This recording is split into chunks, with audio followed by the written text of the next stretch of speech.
Bismillahirrahmanirrahim. Assalamualaikum warahmatullahi wabarakatuh. Alhamdulillahirabbil alamin. Wassalatu wassalamu ala asrofil anbiya'i wal mursalin wa ala alihi wa ashabihi ajmain. Saudaraku sekalian, kita ketahui bahwa kita itu diciptakan oleh Allah untuk menghuni dunia ini, untuk ibadah kepada Allah, untuk mengabdi kepada Allah. Dan dengan mengabdi itu, yang diinginkan oleh Allah adalah iman dan amal saleh, bukan selain itu. Jadi kalau kita itu beribadah kepada Allah dengan iman dan amal soleh tadi, sedang yang berseberangan atau sebaliknya adalah beribadah kepada hawa nafsu atau kesenangan duniawi, sehingga itu tidak masuk amal soleh. Karena amal soleh itu ya amal yang didasarkan atas menjalankan perintah Allah, dan niatnya juga tentunya lillahi ta'ala, hanya karena Allah saja. Nah, itu yang harus jadi pedoman awal bagi kita kalau kita ingin melakukan segala sesuatunya, baik itu berpikir, melihat, mendengar, berbicara, dan yang lainnya. Insya Allah seperti itu. Dan kemudian nafsu yang ada pada diri kita itu sebenarnya hanya sebagai ujian bagi kita. Apakah kita itu mengikuti hawa nafsu atau kita mengikuti perintah Allah. Dan artinya setan yang tugasnya atau kerjaannya menggoda manusia agar tersesat dari jalan Allah, maka dia tahu itu, sehingga berupaya bagaimana manusia itu tidak mengikuti perintah Allah, tapi mengikuti hawa nafsu. Jadi seperti itu. Maka kalau kita tahu itu, sehingga kita tidak akan mengikuti hawa nafsu, kecuali yang diperintahkan oleh Allah. Ya umpamanya makan itu akan menjadi amal soleh kalau sesuai dengan perintah Allah. Di antaranya ya makan makanan yang halal, kemudian yang baik, Kemudian juga tidak boleh berlebih-lebihan. Di antaranya seperti itu. Tapi kalau mengikuti hawa nafsu, ya boleh jadi yang dimakan tidak halal. Mungkin barang curian, atau mungkin barang haram seperti daging babi, atau makannya berlebihan. Kalau ukuran kita makan mungkin ya sepiring, mungkin 1 baskom umpamanya, atau 10 piring, nah itu kan sudah mengarah mengikuti hawa nafsu, bukan ibadah lagi. Dan juga mungkin makannya tidak diawali dengan bismillah dan diakhiri tidak dengan mengucap alhamdulillah. Kira-kira seperti itu satu contoh apa yang kita lakukan itu. Apakah mengikuti perintah Allah atau mengikuti hawa nafsu. Kemudian yang lainnya seperti tentang nafsu,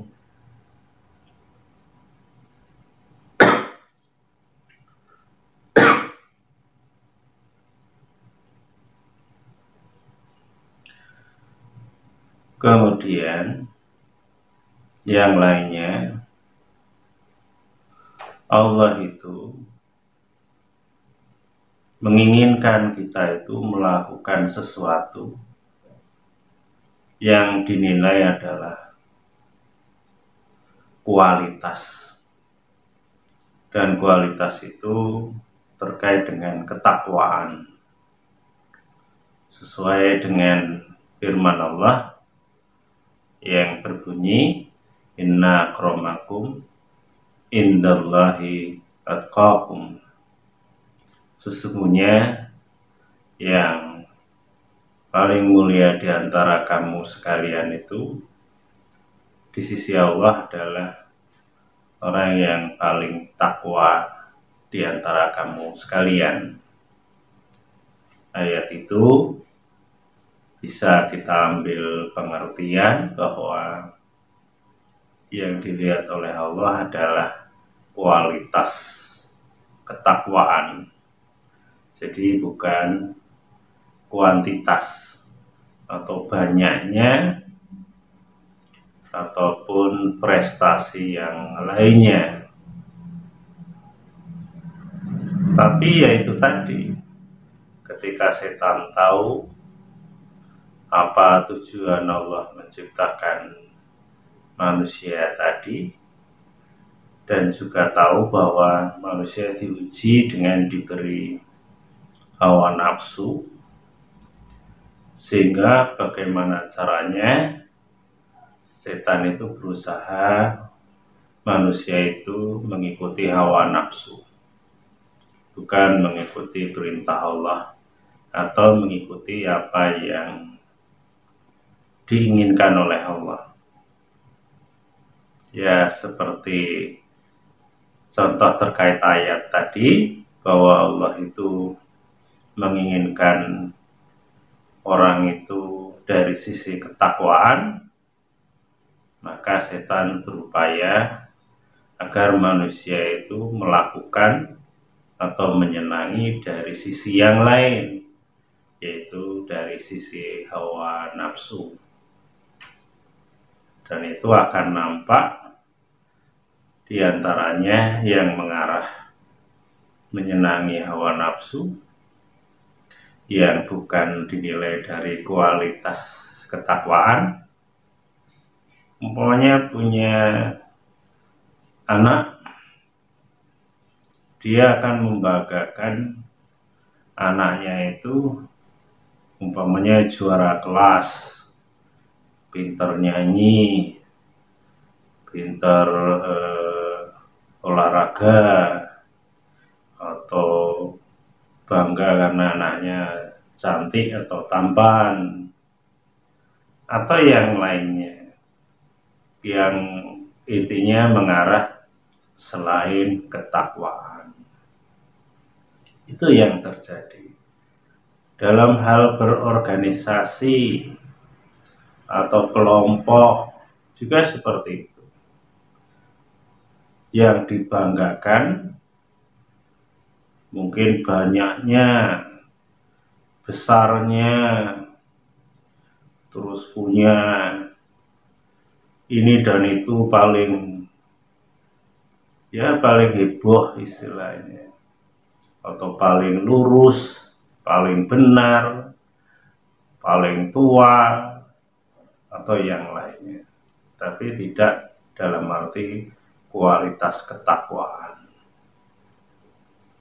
Nah, itu sebenarnya juga sebuah tanda bahwa orang itu sedang mengikuti hawa nafsu, bukan mengikuti apa yang diperintahkan oleh Allah. Bahkan kalau itu dilakukan, itu kalau dinilai banyak poin-poin yang bisa dikategorikan ya keliru, salah, tidak dinilai jadi amal soleh. Bahkan sebaliknya, bisa dinilai sebuah kesalahan dan dosa. Karena apa? Ya salah satunya bangga, ria, pamer, dan merasa lebih baik, lebih lurus. Nah, itu kan bertentangan dengan ajaran agama kita sebagai orang yang beragama Islam. Ditambah yaitu tadi kita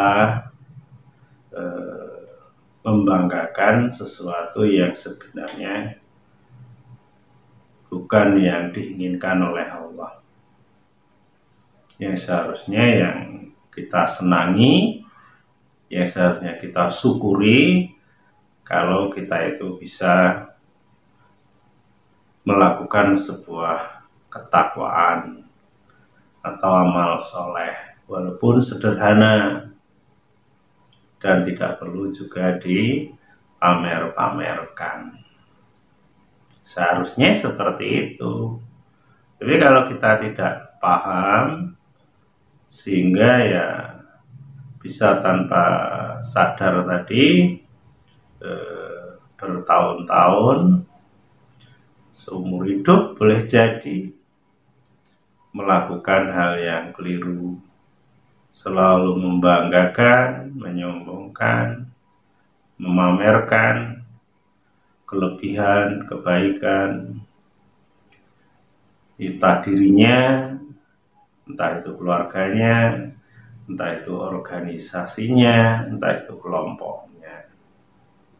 Biasanya seperti itu kebanyakan, padahal itu salah besar, karena itu bisa mengarah ke syirik sebenarnya, padahal syirik itu dosanya besar.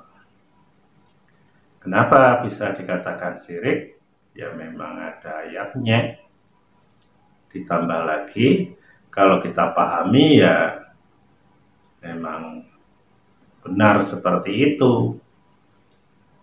Paling enggak kalau kita ingat surat Al-Fatihah, ada ayatnya yang berbunyi Alhamdulillah, segala puji bagi Allah. Itu kan jelas, pujian itu ya hanya untuk Allah, jadi bukan untuk yang lain. Kalau yang lain itu sudah nafsu tadi,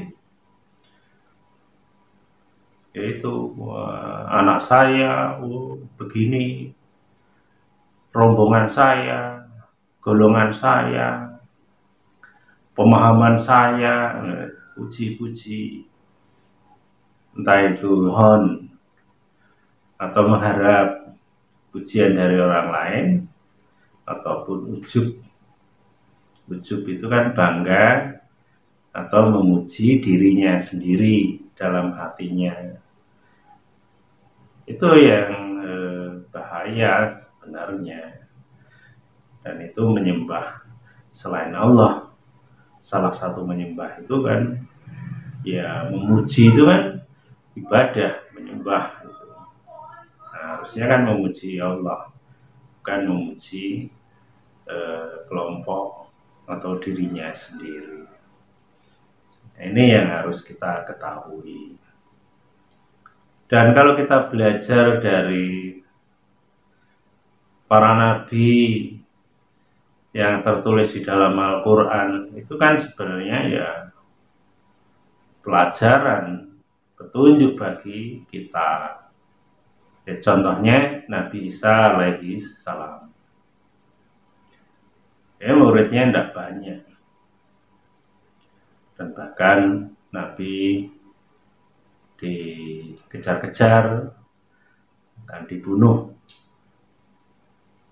walaupun akhirnya Allah menyelamatkannya. Tapi paling tidak, itu kalau dari sisi akhirat ya Nabi Isa tidak salah. Nabi Isa tetap Nabi pilihan. Tapi kalau dilihat dari sisi ya duniawi, bisa dianggap Nabi yang gagal, tidak berhasil berdakwah, muridnya tidak banyak, karena ya ukuran duniawi kan yang dianggap membanggakan berhasil kalau muridnya banyak. Apalagi kayak kisah Nabi Khidir, ada seorang nabi yang ingin belajar, ingin jadi murid, yaitu Nabi Musa alaihissalam. Itu saja tidak lulus tes, walaupun sudah dikatakan oleh Nabi Khidir alaihissalam bahwa Nabi Musa tidak akan bisa sabar. Dan itu dibuktikan, dan tidak sabar. Dalam arti kesabaran yang kelas tinggi maksudnya. Akhirnya tidak dapat murid. Nah, itu apakah Nabi Khidir gagal, tidak berhasil? Ya tidak. Tapi untuk ukuran manusia kayak sekarang itu ya dianggap mungkin dianggap tidak profesional, tidak bisa mengurus sebuah lembaga sekolahan namanya, karena tidak dapat murid, umpama seperti itu. Itu kalau duniawi seperti itu. Tapi kalau kita mengukur akhirat, yang diukur adalah ketakwaan, kualitas, bukan kuantitas. Makanya kalau sekarang kalau nyinggung sekolahan, mau bodoh mau pinter ya masuk semua, mau imannya itu jelas mau tidak, bahkan agamanya pun ya campur dengan yang lain, tidak masalah. Yang penting jumlahnya banyak dan uangnya mungkin bisa banyak juga, mungkin begitu. Yaitu duniawi tadi. Maka kita itu memilih, mau pilih mencari dunia atau akhirat. Kalau mau mencari akhirat ya yang difokuskan yang utama ya kualitas sebenarnya, bukan kuantitas. Seharusnya seperti itu. Atau paling tidak, kalau istilah jamaah itu sedikit, ya tidak masalah, tidak harus kecewa. karena ukurannya bukan banyak atau sedikit. Makanya kalau kita contohkan kayak kisah Nabi Yunus, karena kecewa sehingga meninggalkan umatnya karena tidak ada yang mau beriman ketika didakwai, sehingga Allah juga menyalahkan karena tugasnya itu hanya menyampaikan, bukan banyak atau sedikit umat yang mengikutinya, sehingga Nabi Yunus ditegur oleh Allah dan taubat. Nah, ini sebagai contoh bagi kita dalam hidup ini, yang diutamakan, yang diinginkan oleh Allah adalah kualitas iman takwa kita, bukan yang lain.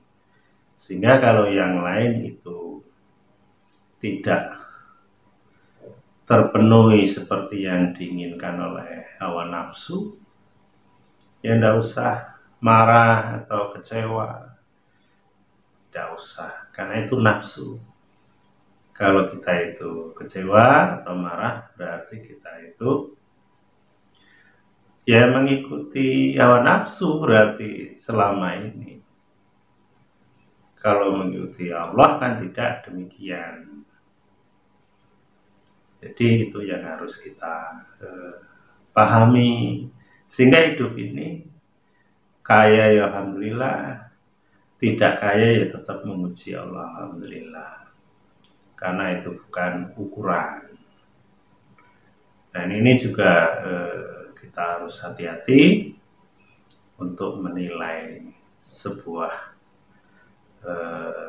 kebaikan, karena kebaikan yang menurut hawa nafsu, kalau itu tidak tercapai ya adanya marah, kecewa tadi. Jadi kalau kita itu kaitannya ke Allah, maka kita harus mengejar nilai ketakwaan, sehingga dengan ketakwaan itulah seperti apa yang dilakukan oleh Rasulullah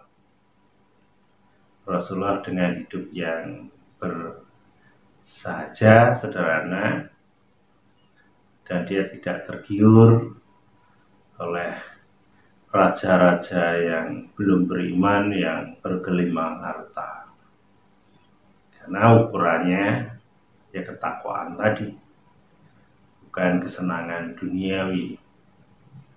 Insya Allah seperti itu.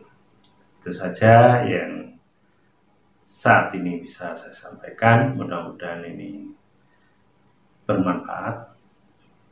Kurang lebihnya mohon maaf. Kepada Allah mohon ampun.